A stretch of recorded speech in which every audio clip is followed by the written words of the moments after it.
Pirmā pasaules kara laikā Vācijas armija savā kontrolētajā Ziemeļkurzemē izbūvēja vairāk nekā 200 km šaursliežu dzelzceļa. Vispirms savām vajadzībām, vēlāk tie kļuva arī par pasažieru maršrutiem. Šoreiz piestāsim Valdgales stacijā, kas reiz bija mēzgla punkts, kur sazarojās līnijas 4 virzienos – uz Ventspili, Stendi, Mērsragu un Roju. Dosimies arī dažos atzaros un raudzīsimies, kā klājas reiz tik greznajai koka ēkai Pļavās, uzzināsim, kādi atmiņu stāsti saistās ar Valdemārpils staciju.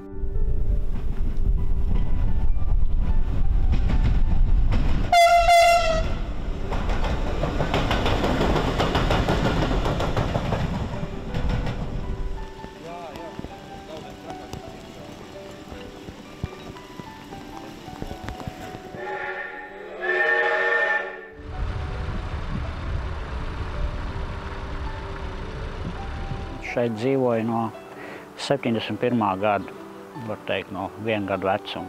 Bet šī ir Valdgales stacija vai mājai jau ir cits nosaukums iedots? Stacija tāda mājas nosaukums, jā, tāpat arī ir, jā. Vienkārši varēja dabūt to dzīvošanu noteikti vecāku un atnāca dzīvot uz kaut ko strādāt, tā arī te viss ir. Tad jau jūs zinājāt, ka tā ir tāda mazbānīša stacija? To jau zināju, bet to neviens tā baigi nereklamēja un viņš tā nebija aktuāli. Skaities, tā kā parasti dzīvojamā māja. Vienīgais, ka tur ir pamatos, ir tas ģeodēzijas punkts. Tā kādreiz zina, ka katru gadu viņi brauc un skatījās to augstumu, no to jūras līmeņa augstumu, ko viņi tur skatās pēc tā punkta. Šobrīd ir ļoti daudz, kas saglabājies no tā, kā tā ēka izskatījās, kad viņi uzbūvēja. Tur var pateikt paldies dažiem cilvēkiem, kas vienkārši mājās arī neļauj neko darīt dīži. Kad nedod Dievs, tu kaut ko tur pamainīs, ja gribēs kaut ko darīt, tad spaules pa gaisu. Tāpēc tā arī viss ir. Siltināt vajadzētu, jo tie dēļi, un viņi jau kā koku māja, viņi jau viss ir, kā jau koku māja. Viņi jau tomēr ir, nevar teikt, 100 gadu ritīgi, man liekas. Nomainīts ir, jā, jumts ir nomainīts. Praktiski viss telps, viss augstie griesti ir 3,20 griesti. 2 istabās ir zemie griesti ielika, lai siltāks, bet doma jau ir, ka it kā moškiņas ņemt ārā un atstāt tos augstos visus. Te tāds baigais dārs nebija. Te bija, var teikt, tāds ceriņi. Te arī šajā galā bija tā ģimene, kas te dzīvoja, viņš arī bija tāds onkulīts ar saviem knifiņiem, un viņš visu laiku gaidīja, ka nāks vilciens atpakaļ. Viņš saka, jā, te bija jau no Jelgavas atbraukuši un būs atpakaļ vilciens, un nedod Dievs kādas zāri nozāģēs, jeb kaut ko, tad bija uz talsiem projām sūdzēties. Tā interesanti dzīvojuši visu laiku. Tomēr jūs meklējāt kaut ko tādu vēsturi par to, un tomēr interesē par to vēsturi. Jā, tad, kad kaut kur parādās Tals autos, ka viss slavēs, Tals autos, labi, bet šitien taču kā bija svarīgākas lietas. Te viss dalījās, viss notikās.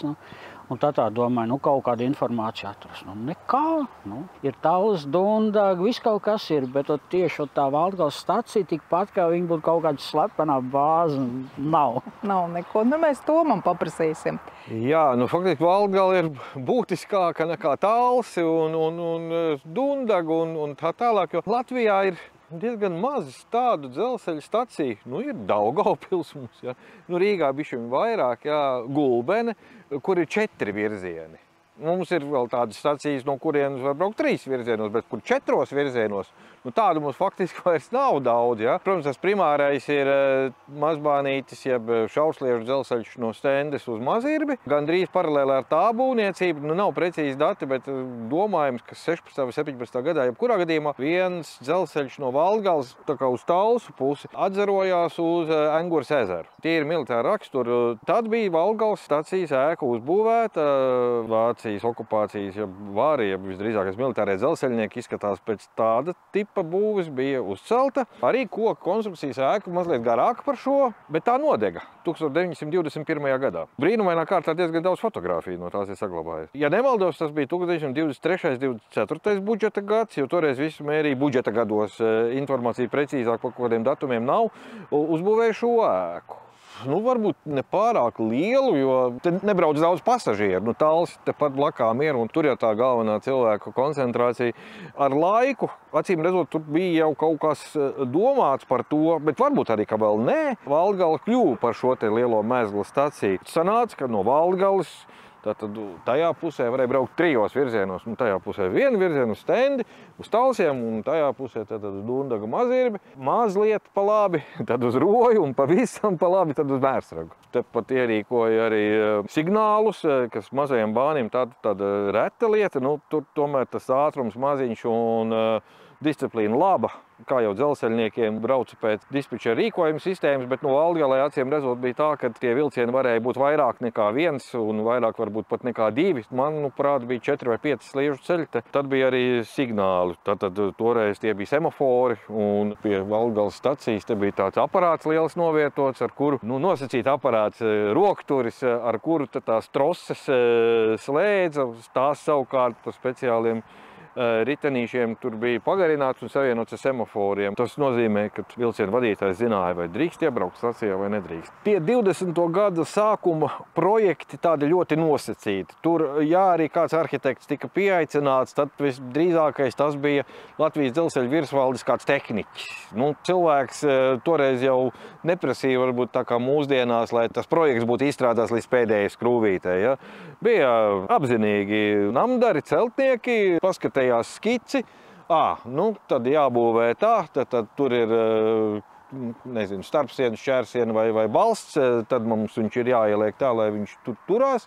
Vēl turās izskatās, jā. Valdgalē tad tā kustība bija intensīva, un tad arī paredzēta vieta, kur no sava darba kabineta, jeb dežūranta telpas, dežūrants var redzēt, vai vilciens tuvojās stacijai vai nē. Tā izbūvīta. Valdgalē es atceros tā, ka man tēvs bija dzelzceļnieks, un es bieži burzījos, tur man draudzene bija, stacijā dzīvoja, un tad es atceros, kā tur bija. Tur bija dežuranti, sēdēja liela stacija. Stacija saprata tā, ka viņi bija tie, kas koordinēja, uz kurām sliedēm iet, bija pat tā, ka aiz stacijas tāda, varbūt kilometri, tādā uzbērumā apturēja vilcienu. Tad konduktors izgāja no vilciena ārā, viņam bija tāda soma, tāda būda, tad viņš iegāja, ieštepselēja, uzgriez un prasīja atļauju, vai es varu pārlikt sliedes, pārmīs uz tādām un tādām sliedēm, ka viņš brauks tur. Vai nenākas pretī, vai kā, vai ne. Tad tur vēl bija tāds atzars pirms Valdgales. Es nezinu, kā viņu nosauc, vai parks, vai kā. Un vienmēr gribējās tur aiziet un kas tur ir, kas tur ir. Tur izrādās lokomotīva apgriež otrādi. Pa 180 grādiem, jā. Tā tur tāds bija. Paslēpes spēlē, un tad nāca Grīnvalds, Laumai, tā draudzene man bija Lauma, te izdzina ārā. Grīnvalds, tas stacijas priekšnieks? Jā, tur tā nevarēja daudzīties. Man pat arī neļāva tur, ja es gāju pie Laumas, tad tur pa gar staciju un locīties nebija ļauts, ja paspruka kādreiz trakuma. Tad tā. Drošības dēļ droši. Droši vien, jo vilcieni tur gāja un krustojās, un vilcieni daudz pasažieru un kraus vilcienu un veda, un tā kā tur nevarēja tā.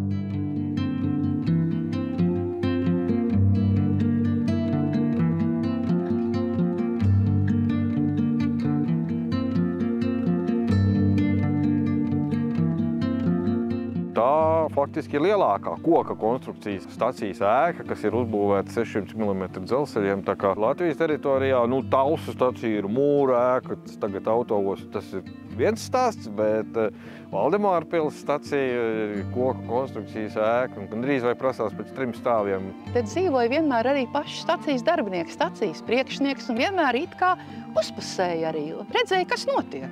Tas arī ļoti svarīgi. Blakus stacijas darbinieki dzīvoja, visi bija tā kompakti. Šeit ir saglabāja, durvis ir jaunas, protams, trepītes ir tādas pašas, un kāpnes ir saglabājušās stāvās kāpnes no tā laika, kādas bija, es tur gāju pēc pieniņa.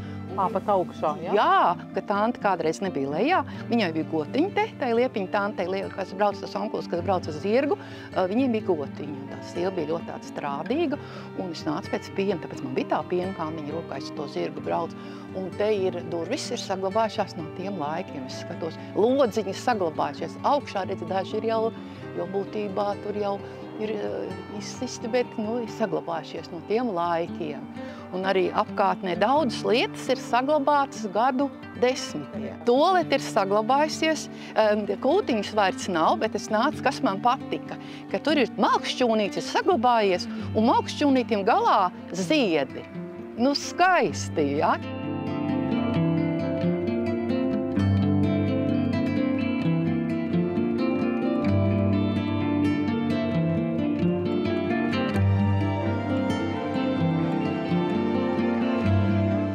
Valdemārpilī dzīvoju jau no 4 gadu vecumu, un tāpēc šī pilsēta un šī vieta man ir ļoti tuva un mīļa.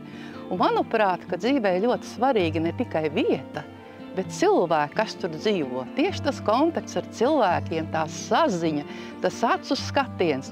Un tieši šī vieta stacija ir tāda vēsturiska vieta, kur es atceros arī no savas bērnības. Es te netālu dzīvoju. Šī ēka ir saglabājusies tāda, kāda tā bija arī senāk. Pat krāsa ir tāda bijusi. Es atceros, man bija kādi 5 gadiņi, kad pirmo reizi kopā ar mammu braucu ar vilcienu. Bet iespaidi bija tik unikāli, ka es vēl šodien tos atceros. Mēs iekāpām šajā vilcienā un braucām uz Talsiem pie acu ārsta. Un pa ceļam es aizmigu. Un pamodos, bet Talsi vēl nebija. Es prasīju mammai, kad būs Talsi. Viņa saka, tūlīt būs. Un brauciens ilga gandrīz 2 stundas. Padomājiet, tagad ar autobusu, cik ātri mēs aizbraucām. Mums bija 2 tādas ļoti sirsnīgas pasnieces.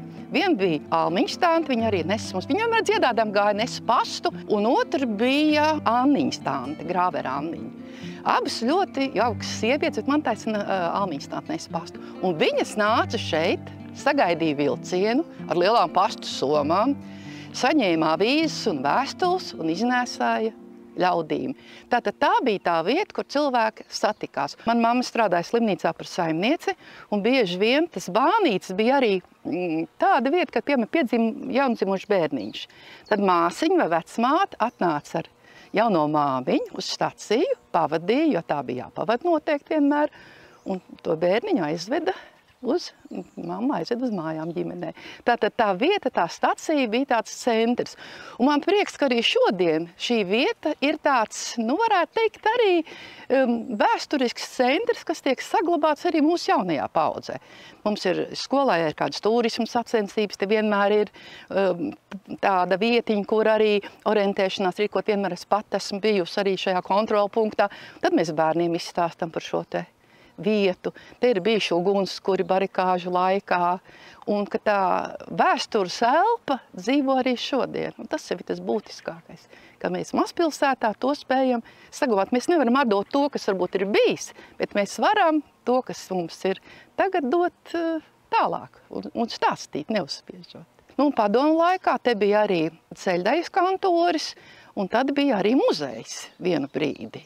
Prokopoviča muzejs. Ēriks Prokopovičs bija mūsu Valdemārpils Ipsos komitejas priekšsēdētājs, interesējās par vēsturi, un tagad viņš aizgāja pensijā, viņš jau visu mūžu vāca materiālus. Tad viņš arī tur ierīkojas, bija muzeja, bet laiks iet, un Ērika vairs nav mūsu vidū, bet ļoti daudz viņa savāktie materiāli ir Talsu muzejā, un ļoti daudz savus bildītes bija atdevusi Prokopovičam Ērikam. Ja? Tas bija tiešām cilvēks ar tādu deksmi, tādam ir jābūt, ja? Lai to vēstures auru saglabātu. Te nebija vispār durvis, tās durvis iekārtoja, man liekas, pat Prokopovičs, kad bija tas muzejs un vajadzēja. Ja būtu arhitektūras piemineklis, tad būtu jāatjauno, jo es vienmēr par to domāju, ka ēkai ir jābūt tādai, kāda viņa bijusi arī.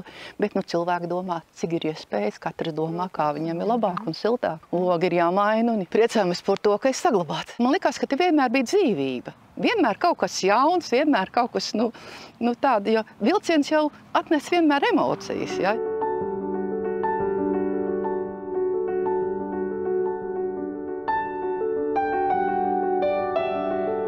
Mans vecais tēvs viens no dzelzceļa darbiniekiem.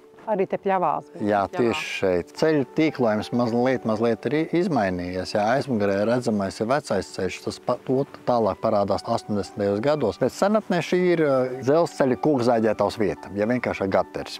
Ja, tā kā industriālā zona. Otra pus ceļam ir bezdubeņu mežniecība, ja, kur mainījusi vairāk kārt nosaukums un šobrīd ir dzīvojamās mājas.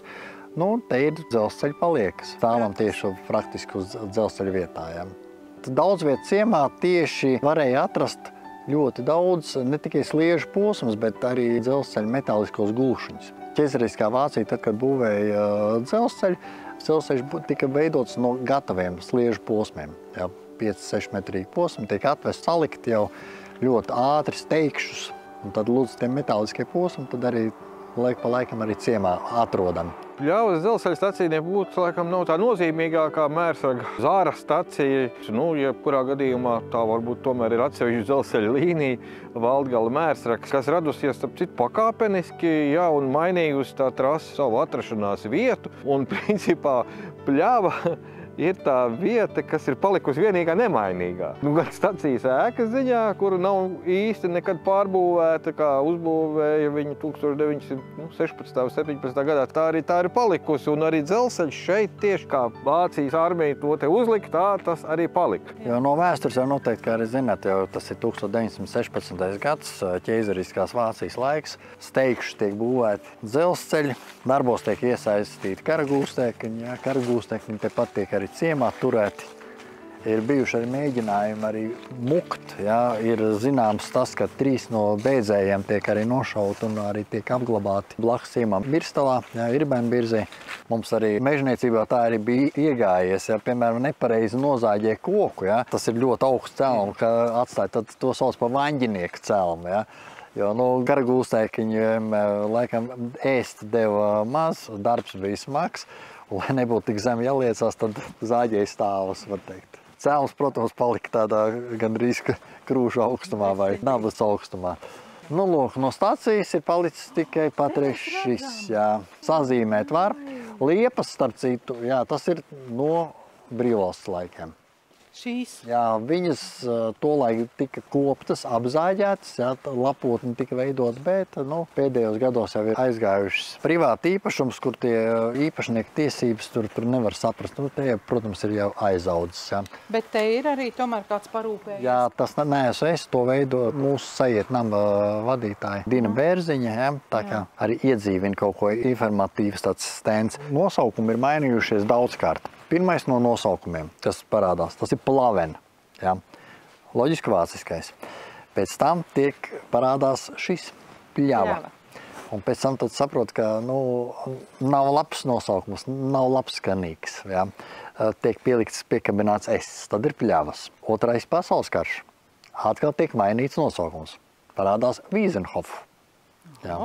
Tā kā, protams, Wiesenhofa, bet Wiesen tas ir pļaupunkts, vai tāpat tas ir tulkojumā.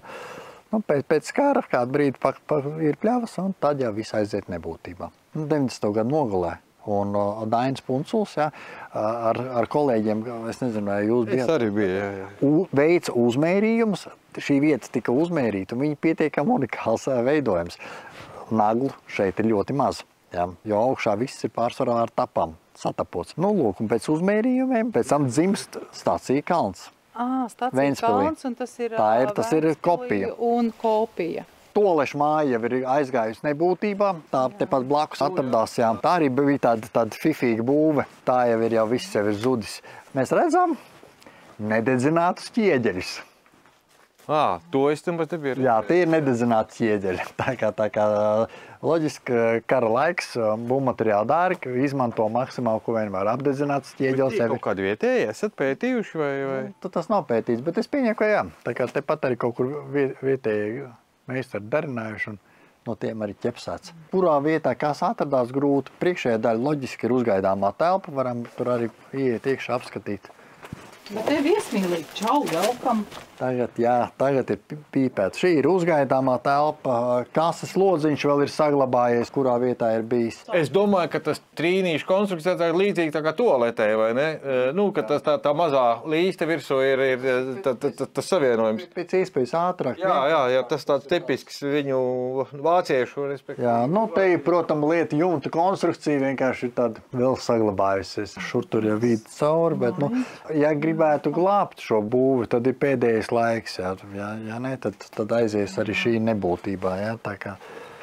Jā, nu nekas nav mūžīgs vairāk kā 100 gadi. Jo reku ir, piemēram, tur jau var redzēt, ka jau ķieģeļus jau skalo ārā. Jo, kā jau minēja, ka tie tomēr ir nededzinātie, tad viņi jau tomēr izšķīsta. Ceļš te ir blakus, ja kāds kaut ko nākotnē gribētu veidot, te vienkārši ekscelenta vide. Ja. Un tad būtu 2 stacijas saglabājušās, viena kopija un viena oriģināla. Skumīgi ir tas, ka īstenībā šo būvi es esmu arī piedzīvojis, un bērnībā es esmu šeit arī bijis, jo šeit tika apdzīvot līdz 80. gadu beigām. Ja. Viņi tika apdzīvot, un pēc tam jau tā kā 90. jau vairāk saimnieks it kā aizgāja viņa solē, un tad. Un kādu jūs atceraties to? Skaistu. Ir viena fotogrāfija, kas man mājās ir mani stacijas priekšnieks pie sava rakstām galda šeit. Priekšā ir milzu telefons, pirmais ciema telefons, arī publiskais. Bet, no lodziņa palicis tik tāds. Tas ir kases lodziņš? Jā. Tu biļetīti neviens nedod. Te bija vecās flīzes. Jā. Bet tās kolonas taču arī ir vecās. Tās ir vecās, jā. Šīs ir vecās kolonas, tā ir iebūvēta iekšā, jā. Šīs ir viss. Iedomājos, ko tie vācieši viņus kaut kur ir. Ar šiku, ar kolonām. Jā. Nav kaut kāda tāda būda kaut kāda. Ir mēģinājuši arī vairāk cilvēku šo vietu pacelt, atdzīvināt, bet laikam kaut kas ar īpašniekiem tur neveidojās kontakts, un līdz ar to tā arī. Tā arī ir aizmirstībā šis viss. Jā, pļavas stacija no vienas puses ir unikāla ar to, ka principā tas projekts ir vienīgais šāds. Var skaidri nojaust un nolasīt, ka tas ir Pirmā pasaules kara Vācijas armijas būvobjekts. Jo līdzīgi tipa stacijas ir arī Placliežu dzelzceļā, piemēram, pēc Platona kaut kas līdzīgs. Šaursliežu dzelzceļos faktiski, Latvijā vismaz tā ir tāda unikāla konstrukcija. Faktiski vienīgā, kas vismaz pagājušajā gadsimta 90.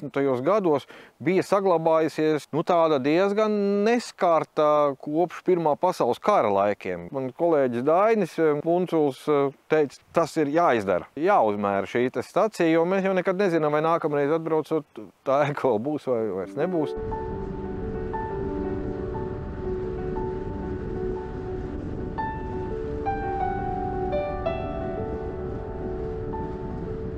Un kas tad te bijusi? Te arī bijusi ieiet cauri, var iziet visai mājai pa šejienu un tai pusē iziet ārā. Jā, redzi, visi tie pamati, visi akmeņi jau, praktiski visi jāņem ārā, gandrīz vai lieliem tankratiem, jāpieceļ sienu, jāsaritē atpakaļ. Nav te ir, ja tā godīgi, tad šausmīgi daudz jāiegulda. Bet logi te tiešām ļoti... gribētos jau tādus pašus atrestaurēt, jā. Tie jau tajā ēkai piestāv tā kā tā arhitekts. Arī, gaišākie istabās jau arī. Un lieliem logiem jau. Un cik jums ir istabas? 5 istabas, 2 virtuves, vans istaba. Plašs? Māja jau arī liela. Ir vesela stacija. Citi jau saka, tā ir tāda maza būdā. Ka iebrauc sētā, nemaz tik maziņa nav. Bet tā no asfalta jau liekas, kad maziņa. Pateicoties patiesībā jums arī tā ēka nav bojā gājusi, kad tomēr te rūpē. Arī, tas skries, taulas blakām, pietur blakām. Jā. Nav mašīna, kājām aiziet pusstundu un tausos, kur vēl labāk.